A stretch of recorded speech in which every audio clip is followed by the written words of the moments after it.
I'm Danielle Casey, the President and CEO of the Albuquerque Regional Economic Alliance. We are a 501c3 nonprofit economic development organization that serves the greater Albuquerque region. But today, we are here actually talking about downtown business improvement districts, who they are, what they do, how they're organized, how you set them up, because truthfully, area believes that the urban core of the city of Albuquerque affects the entire greater Albuquerque region in a very big way. I'm very excited to have a special guest with me today, Bill Keleher, who is a wonderful community member and leader who is spearheading some discussions about downtown bids. Why are you interested in a bid? Why am Tell I? me. Well, and tell us about yourself as well. So I grew up in Albuquerque, worked downtown for many years. We have some family members who have property in downtown Albuquerque. And I started looking at downtown Albuquerque and thought, it can be better. And no one has told me, no, it can't. Agreed. It can be better and will be better. And so then you think, well, what does it need? And how do you do that? Because I'm not the mayor, and I'm not gonna be the mayor. I've got no interest in that. But what I want to do is figure out how do we do that. And one way is a business improvement district. It's a chance for, and most downtowns all over the country. If you just look even in a neighborhood, you're going to see, oh, there's a bid here, there's a bid there, and they're transformative. And it's a chance for the property owners to get together and figure out what the downtown needs or the neighborhood needs and make that happen. It's directed by the property owners. Exactly. Well, let's talk about that. What are some common things, I'll throw a few out, common things that bids across the country do, and I completely agree. I have yet to see a successful downtown that doesn't have a business improvement district, which is essentially an assessment that property owners put on themselves to deliver services above and beyond what the city or local government serves to the entire community in an equitable fashion. So, some of the things I think about are cleanliness, safety, right? Yeah. Oh, yeah. Clean, safe, sometimes branding, promotion, yes, sometimes advocacy by the area with the city or even, I was thinking Route 66 is coming up. It exists. The Centennial is coming up. Yeah. And that's the kind of thing that the business owners, they can't do it on their own, and they can't have a meeting and say, let's throw a party. Right. What you can do with a bid is as you say, the process that would be followed is you get the majority of the owners to say, hey, we'd like to do a bid. In a certain district, whatever that boundary is. Yes, you pick your district, and that can evolve as you're finding out who's interested. You get that district set, you go to the council with your majority of owners, and you say, we'd like to form a bid. And then what the other property owners that I'm working with see happening, and what I think is the right thing to happen, is the city council will then appoint a planning group of property owners. Right. That planning group is likely not experts in bids. Right. So we're going to get a professional, and we're going to get support from the city for that. And that professional is going to, talk to all of the owners. Yes. Say, what do you need? Because it's easy for me to say clean and safe. Right. But I don't know what all the property owners want. And I don't know how much that costs. Right. So what do you need, and what are you willing to pay for? And then design, okay, how much does that cost? How would we assess that fairly? Right? It's got to be, if you've got, it can't just be a straight up valuation. Right. It just can't, because that doesn't necessarily, that means that the high dollar properties are paying much more for something that may not benefit them. Right. And that's why, the downtown Albuquerque News did a great series on how it works in Tucson. Did. And what they did in Tucson is it's a little bit of linear foot, it's a little bit of square foot, but that's tied to what their program needed, what their property owners wanted, how much it's going to cost, and what's fair.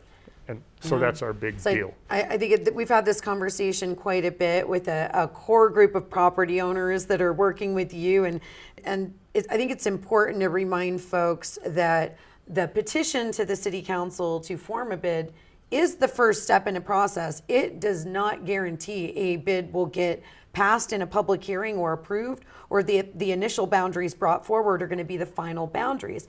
That starts the planning process, which can take 9 months to a year, reaching out to everyone and conducting this work. In my history, I've spent a little time throughout my career thinking about bids and working with experts in downtown bids. And one of the common themes I've heard is that the surest way to do a bid wrong is to try to figure out how much you can get in an assessment, put the money in the bank, and then let everybody argue over how to spend it. As opposed to, I think, echoing what you just said, what do we want?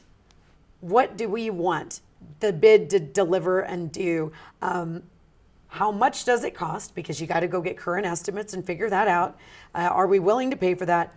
And then exactly assessing it in a fair way, because if it's all about safety, that's probably a linear square foot. If it's about other things, there are different ways, and there are a lot of different ways of figuring that out. But the most critical piece is it's got to be fair and equitable, or you're going to have dissension among the property owners. Right. And that's the other thing is, you just said that was, Yep. That's the first step. Right? The petition does not explain exactly what's going to happen. Right. The petition says, we want something along these general lines: cleanliness, safety, advocacy, and there's maybe another, but it's general. And it also says that we want to be sure that when we get the plan made with the professional help, that the property owners, the majority, are still on board. Right. The property owner's still on board, and then it's going to work. And you're not. It's a little bit of herding cats. You're not going to get 100%, but it's going to be better. Yeah. Everyone is busy and they've got a lot going on, which is why you all are mobilizing to try to do outreach and talk to everyone. Another key piece that I think is very important that we see in other common communities, and we've actually, I've recently been very excited to hear Mayor Keleher make a commitment to, if the property owners are going to come together and do this, that the city intends, at least his administration intends, to be a partner and a contributor.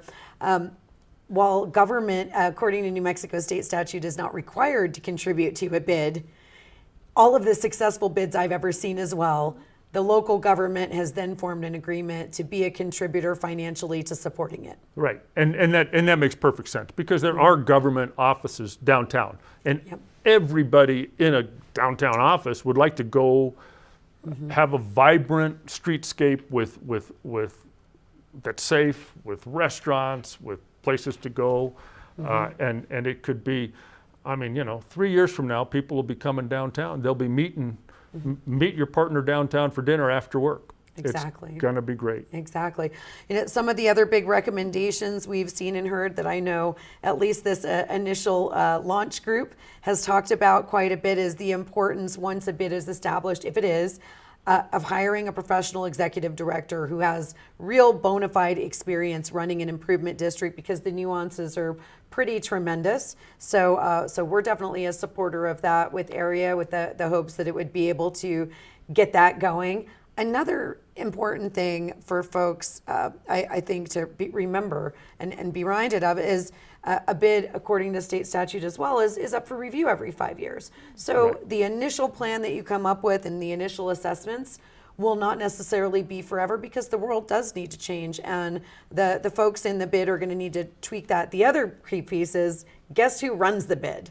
Talk about that. Right. It is the property owners. That is the as you say, we need a professional to do the hard work, the heavy lifting, the day-to-day management, the making sure that what we want to have happen is happening.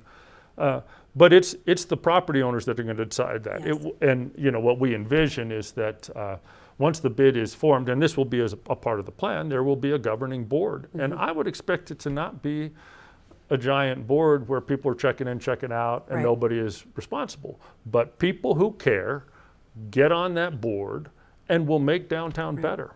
Absolutely. And while the government, and we have a lot of government in downtown, they are critical partners, but the key piece to this bid is, or a future bid, any bid, is that it is not run by government. And that's really the magic sauce, is the property owners and potentially also business owners and tenants that work with the government as partners to raise the whole lifestyle look and feel of downtown. We talked about some of the core deliverables before. I've also seen downtown bids, as they evolve over time, start to manage all events. They start activating downtown. They'll also do things like, look at beautification. Do we have really cool benches? Do we have a mural program? Do we have things that make people feel safer, that like lighting? And I've even seen downtown bids manage downtown parking as a revenue stream and as a management tool to keep everything flowing really well. So the sky is the limit, so to speak, but the real start is getting a petition in front of the city so that the city can trigger the start of a planning process and fund that professional help so that we can go out and really figure out what could work, what's needed, and get something in place. I'm very, very excited about that. So what's next? That is, yeah. So, and I wanted to add, before I get to that, one thing about that, and I don't know if we mentioned it, was you need the city, in addition to being a supporter and participating, they are providing services now. Correct. And those have to stay there. Yes. We're not assessing ourselves so that we can do what the city is already doing. Right. And they're doing a good job. There are some good things. I saw them cleaning the sidewalks. They really are. It was really We're really impressed. good. And we can do more, but part of that bid planning process is negotiation of that base services agreement. Correct. so that those stay level.